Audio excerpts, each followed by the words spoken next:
Deep within the hallowed halls of Westminster Abbey, shrouded in centuries of history and whispered legends, stands the Coronation Chair. This unassuming oak throne, commissioned in 1296 by King Edward I, is no mere antique. It is a tangible symbol of the British monarchy, a sacred vessel carrying the weight of over 700 years of royal lineage. For centuries, monarchs have ascended to its time-worn seat, their brows anointed with holy oil, their hands clasping the sovereign's orb and scepter. It is here, upon this very chair, that they transform from mere mortals to God's chosen rulers, their destinies forever intertwined with the fate of the nation. But the coronation chair is not just a symbol of power and glory, it is also said to harbor a dark secret. A chilling whisper follows it through the ages, a curse that speaks of misfortune and untimely deaths for those who dare to sit upon its throne. Is it mere coincidence that so many monarchs have met with tragedy after their coronations? Or is there something more sinister at play, a force unseen that casts a long and ominous shadow over the throne of England? The coronation of a British monarch is no ordinary event. It is a sacred ceremony steeped in tradition, a spectacle witnessed by the world that formally marks the transfer of sovereign power. For 1,000 years, this elaborate ritual has taken place within the hallowed walls of Westminster Abbey, each element imbued with deep symbolic meaning. At the heart of this ancient ritual lies the coronation chair. Here, the monarch-to-be sits facing the high altar, as the Archbishop of Canterbury anoints them with holy oil, a sacred act symbolizing their divine right to rule. The weight of the crown, placed upon their head, signifies the immense responsibility they now bear, the burden of an entire nation resting upon their shoulders. It is a moment of immense power and solemnity, a transformation from an individual to a sovereign. But it is also a moment fraught with tension, for history tells a different tale, a story of tragedy and despair that seems to follow those who dare to occupy this hallowed seat. The coronation chair, for all its splendor and historical significance, bears a chilling distinction. 7 monarchs who have been crowned upon this seemingly sacred throne have met with untimely and often gruesome ends, fueling whispers of a curse that refuses to be silenced. Is it mere coincidence that these monarchs at the pinnacle of their power have been struck down by fate in such dramatic and often tragic ways? Or is there something more at work, a malevolent force lurking within the very fabric of the chair itself, waiting to unleash its wrath upon unsuspecting monarchs? The stories of these ill-fated rulers are etched into the annals of British history, their reigns marred by misfortune, rebellion, and untimely demise. From Edward I, who commissioned the chair and unwittingly set in motion a chain of tragic events, to the enigmatic death of George V centuries later, the shadow of the coronation chair looms large. King Edward I, known as Longshanks for his imposing stature, could not have known that his quest for a fitting symbol of his reign would birth a legend shrouded in darkness. He commissioned the coronation chair to house the Stone of Scone, a powerful symbol of Scottish sovereignty that he had seized as a spoil of war. According to legend, an ancient prophecy foretold that wherever the Stone of Scone resided, a king of Scottish blood would rule. Edward, in his ambition to consolidate power over all of Britain, ignored the prophecy, placing the stone beneath the seat of the newly crafted coronation chair.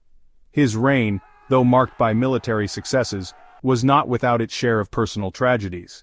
His beloved queen, Eleanor of Castile, died suddenly, and his heir, Edward II, proved to be a weak and unpopular ruler. Was this the first sign of the curse manifesting, a warning from beyond the grave about the dangers of defying fate? Section 5. The Black Death and the Coronation of a Boy King, Edward III. Edward III, grandson of Edward I, ascended to the throne at the tender age of 14. His coronation, a grand affair meant to solidify his claim to the throne, took place amidst the looming shadow of the Black Death, a devastating plague that was ravaging Europe.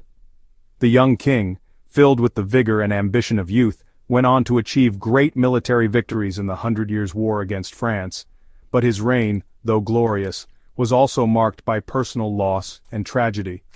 His eldest son, Edward the Black Prince, a renowned warrior and heir apparent, died before him, throwing the line of succession into turmoil. The Black Death, a cruel and indiscriminate killer, cast a pall over his reign, a constant reminder of the fragility of life and the indiscriminate hand of fate. Was the curse, unleashed by his grandfather's actions, now claiming victims across generations, or was it merely a cruel twist of fate? Section 6. Henry VIII, Reformation and Royal Pain.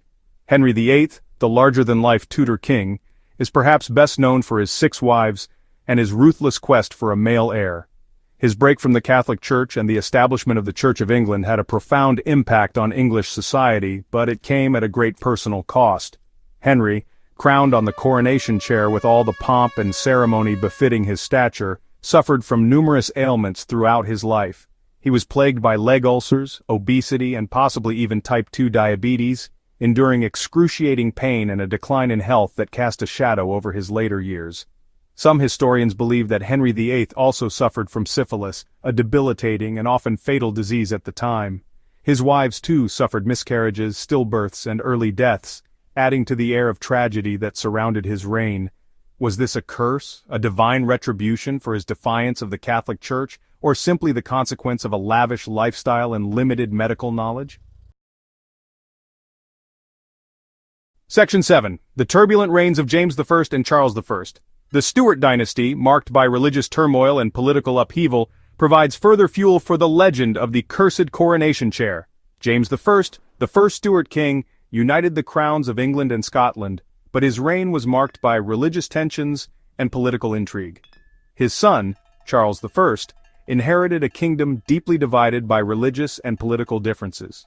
His belief in the divine right of kings and his attempts to impose his will on Parliament led to the English Civil War, a bloody conflict that culminated in his capture and execution in 1649. Both James I and Charles I were crowned on the coronation chair, and both met with tragic ends, their reigns cut short by the tumultuous events of their time.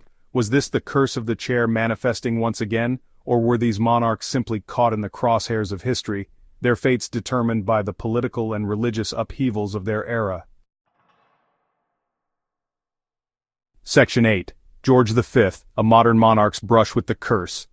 Centuries after its creation, the coronation chair continued to be at the center of coronations, its legend growing with each passing generation. Even in the 20th century, the shadow of the curse seemed to linger.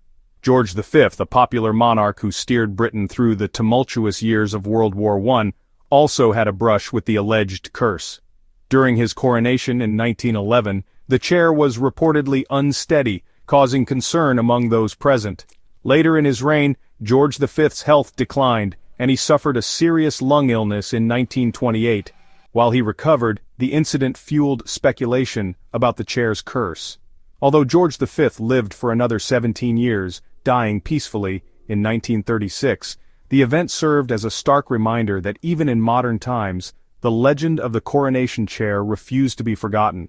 Was this a near miss, a sign that the curse was still potent, or simply a case of an aging monarch facing health challenges common for his time? Section 9. A legacy of mystery, fact, fiction, or royal superstition. The coronation chair, silent and imposing, remains at the heart of the British monarchy. It has borne witness to centuries of history, its worn wooden seat a testament to the passage of time and the countless monarchs who have graced its presence. But what of the curse that clings to it? The whispers of misfortune and untimely deaths. Is it a real phenomenon, a supernatural force at play, or simply a series of eerie coincidences amplified by superstition and the human tendency to find patterns in seemingly random events? The truth, like the history of the coronation chair itself, is shrouded in mystery. Perhaps the answer lies not in the realm of the supernatural but in the very nature of power. The crown, for all its glory, is a heavy burden to bear. It comes with immense responsibility, the weight of an entire nation, and the constant threat of enemies both foreign and domestic. Whether a curse, or simply the perils of power, the coronation chair stands as a potent symbol of the enduring legacy of the British monarchy, a reminder of the triumphs and tragedies that have shaped a nation and its rulers.